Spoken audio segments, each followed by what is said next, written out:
Bom dia, pessoal. Dando continuidade então à série de 3 vídeos que eu tinha falado que ia fazer. Então eu estou voltando com o segundo vídeo chamado Gestão de Crise. E nesse vídeo de Gestão de Crise eu queria fazer rapidamente aqui uma recapitulação do que foi dito nos últimos slides e depois continuar. Então, considerando os últimos pontos, o que nós temos aqui? Nós temos aqui o que nós vimos, né? Gestão de crise. Crise é problema, tem que ser combatido. A primeira recomendação foi: cuide bem do que você tem, ou seja, cuide bem do seu cliente. Como? Fazendo planejamento. Fazendo planejamento de que forma? Fazendo planejamento buscando compreender quais são as causas fundamentais dos erros de processo de trabalho. Muitas vezes vocês vão encontrar muitos erros que se repetem, e aí a causa fundamental, ela às vezes é uma causa fundamental simples. Como que a gente faz isso? Com reunião com as equipes, com reunião com as pessoas que executam o trabalho, para averiguar e para pedir contribuições e sugestões sobre os possíveis problemas que fazem com que essas causas estejam acontecendo. E aí vale lembrar o diagrama de causa e efeito, né, em que a gente tenta chegar na raiz fundamental. E uma dica para chegar na raiz fundamental é você fazer as 5 perguntas do porquê. Então, por que esse problema acontece? Aí você vai obter uma primeira resposta, mas por que esse problema relatado agora, no primeiro momento, acontece também? E aí, por que 5 vezes vai te levar à causa fundamental dos problemas? E o outro problema básico é erro de projeto, né? O que é o erro de projeto? O erro de projeto é quando muito provavelmente ou não existe um alinhamento, ou um alinhamento de como será a experiência do cliente no processo de consumo, ou esse alinhamento está mal feito, né? Ele está sendo executado corretamente, mas esse executado corretamente não é o suficiente para atender as expectativas e necessidades do seu cliente, do seu mercado-alvo. Então, para as empresas que não têm esse projeto de atendimento, esse projeto de serviço, esse projeto de como deve ser a experiência do cliente, é fundamental que tenham. E para as que já têm e ainda assim percebem problema, é preciso rever os padrões que foram definidos lá. Eu já falei aqui de planejamento, né? Fiz algumas perguntas falando que muita gente não trabalha de fato com planejamento, não faz parte da nossa cultura trabalhar com planejamento. E vamos passar para frente. O erro de projeto eu já expliquei também, está no outro vídeo. Qualidade percebida é uma coisa que pouca gente sabe de fato como o seu cliente, né? Como que ele forma a sua opinião sobre o seu serviço. É fundamental mapear e rastrear esses processos de trabalho, porque são nesses processos de trabalho que a percepção de qualidade acontece. Então é ali que a sua oportunidade de comunicar valor para o seu cliente existe, né? Aí eu dei um exemplo aqui de qualidade percebida e vamos lá. Outra coisa é a recomendação 2. Agora vamos entrar na recomendação 2, que é o tema novo desse slide, ou dessa parte da apresentação. O que acontece com o cliente? O cliente, quando ele está buscando um determinado produto e uma determinada solução, ele faz um caminho. Que caminho que é esse?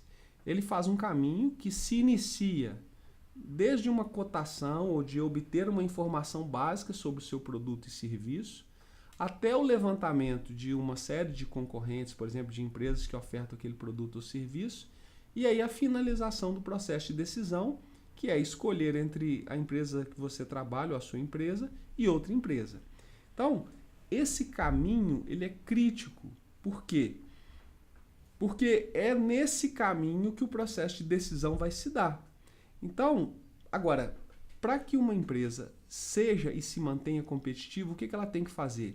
Ela tem que conhecer esse caminho, ela tem que saber quais informações o cliente tem acesso, ela tem que saber quem está ofertando o quê, ela tem que saber até que ponto que aquilo que ela está ofertando de fato tem qualidade superior ou tem uma proposta de valor superior. Então, para isso, o que está recomendado aqui?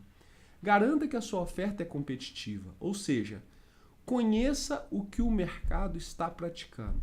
não tem como ser competitivo, não tem como trabalhar adequadamente com marketing se você não conhece o que o mercado está praticando. Então, o que a gente precisa saber? Por exemplo, a quais ofertas o seu cliente potencial tem acesso, né? Quando ele entra na internet e busca por um produto ou serviço semelhante ao seu, o que ele tem acesso? Qual que é o preço praticado?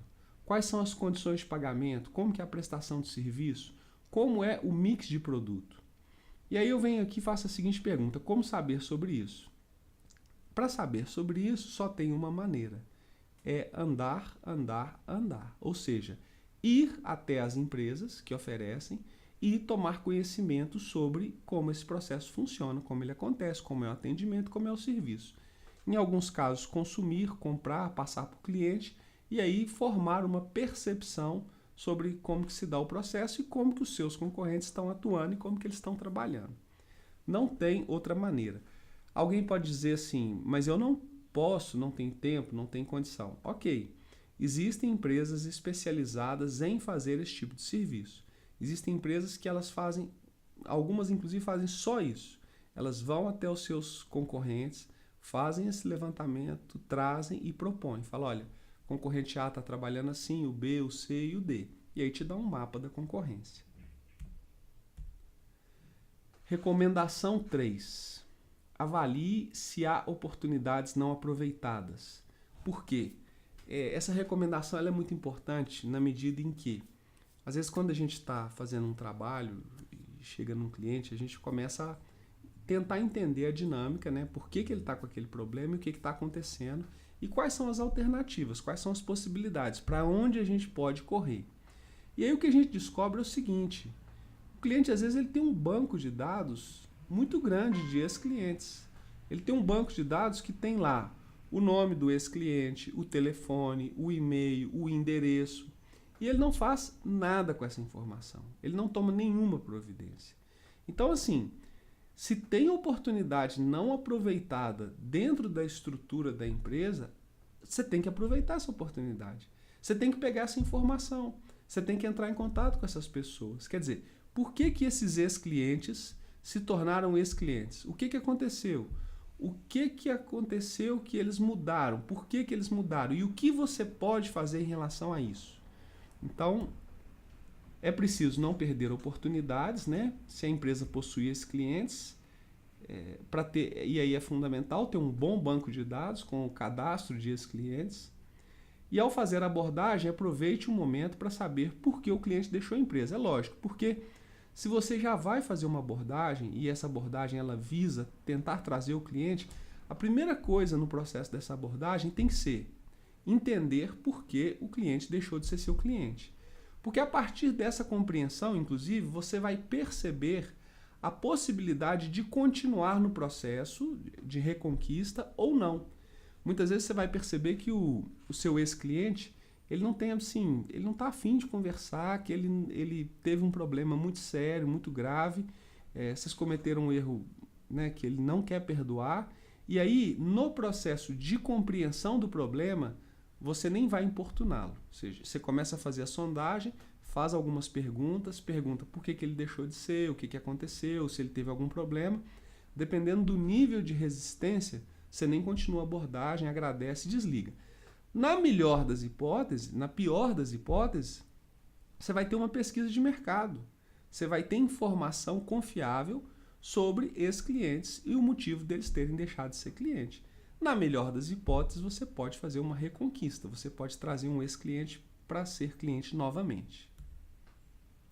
Então, é preciso fechar a torneira, né? Que é essa imagem que está aqui, ó, porque em época de crise não é possível perder a oportunidade que já está dentro da empresa, né? Informação que já está ali dentro. Porque, de outra maneira, buscar informação no mercado é caro. É caro, é difícil, dá trabalho, envolve gente técnica e por aí vai. Então, esgote primeiro as possibilidades que você tem dentro da sua estrutura.